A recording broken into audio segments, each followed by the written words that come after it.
Ils étaient plusieurs milliers à défiler ce samedi 20 mars dans toute la France contre les violences d'État et le racisme systémique.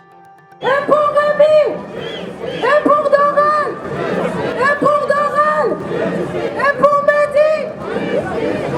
Une marche à l'initiative du réseau d'entraide Vérité et Justice, rassemblant plusieurs collectifs de familles de victimes.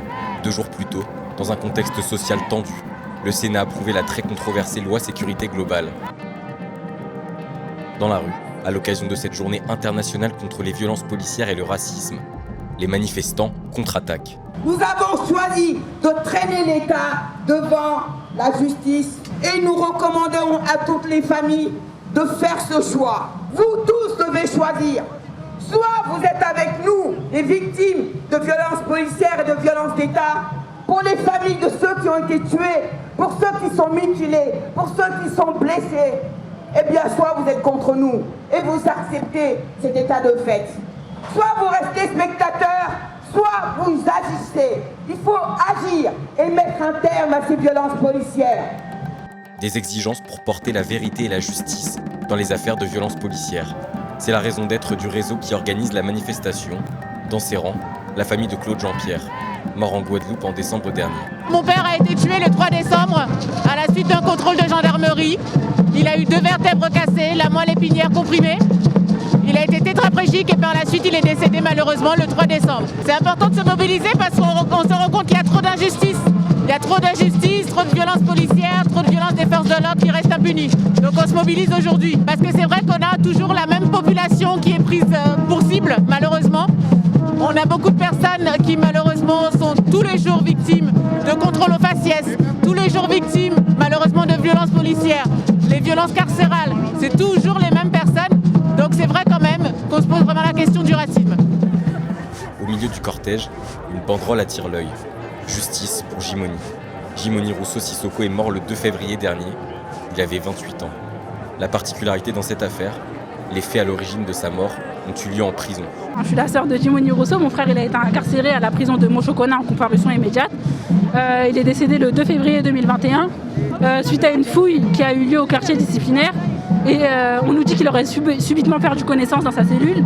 Il a fait 7 jours au coma, 8 jours excusez-moi, et il est décédé suite à ça en mort cérébrale. On a dit qu'il aurait fait une crise cardiaque, mais on sait très bien que mon frère il n'est pas cardiaque. Après on reçoit des témoignages anonymes. Aujourd'hui on est encore en quête de la vérité et on attend des réponses. Du coup je suis là pour toutes les violences policières, tout ce qui se passe en prison, parce qu'on sait qu'il y a une omerta en prison et personne ne prend la parole. Et aujourd'hui on est là et on manifeste tous pour la même raison.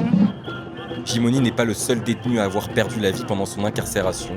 C'est ce que dénoncent les militants contre les violences pénitentiaires présents à la marche. Au même titre que les violences policières, il y a beaucoup de jeunes et de moins jeunes d'ailleurs qui meurent de violences pénitentiaires et qui meurent de l'impunité de l'administration pénitentiaire tout simplement.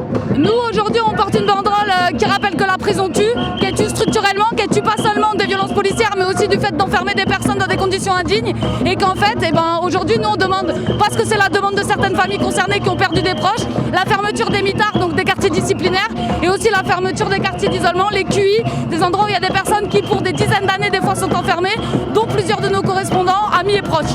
Violences policières, violences pénitentiaires, pour les manifestants, les violences d'État s'appuient sur un racisme systémique. Son action au quotidien, malheureusement, c'est une répression, des humiliations, des contrôles aux faciès dans certaines zones. Et je pense que c'est important de comprendre, pour comprendre ce qu'est la police, pour comprendre pourquoi elle est aussi violente, pourquoi elle a autant de pouvoir en France. Il faut comprendre ses racines, coloniales, son rôle de maintien de l'ordre raciste au sein de la société. Et je pense que c'est important que beaucoup de gens se rangent derrière les sans-papiers aujourd'hui, derrière les familles de violences policières, pour qu'on prenne en compte cette dimension-là, qui est vraiment importante dans la manière dont la police traite la population aujourd'hui en France. Les sans-papiers sont aussi présents pour battre le pavé. Lutte contre les migrants, harcèlement policier, ils dénoncent des violences d'État qu'ils subissent de plein fouet. Pendant tous ces confinements, nous on était les premiers décorvés à travailler dans toutes les France, dans les bâtiments. Mais jusqu'à présent, notre situation n'est pas réglée. Chaque mois, on fait des manifestations, mais le gouvernement ne nous calcule pas.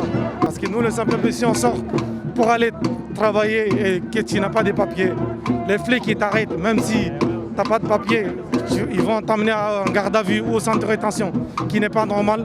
Il y a plusieurs sans-papiers qui sont maltraités. Et nous, on ne fait pas de violence, on veut juste subvenir à notre besoin, on veut juste vivre. En fin d'après-midi, le cortège arrive place de la Bastille. Les témoignages de proches de victimes se succèdent sur une scène improvisée. Des proches, déterminés à obtenir justice et vérité pour leurs morts. Qu'est-ce qu'ils vont nous faire? Qu'est-ce qu'ils vont nous faire? Ils veulent nous tuer? Ben qu'ils nous tuent. Mais on ne se laissera pas faire. Et qu'ils sachent, comme un moustique peut faire chier quelqu'un qui dort, on sera ces moustiques-là. Ils vont nous écraser, mais il y aura d'autres moustiques. Jusqu'à ce qu'un jour, on aura la liberté. Paix, pas de justice, paix.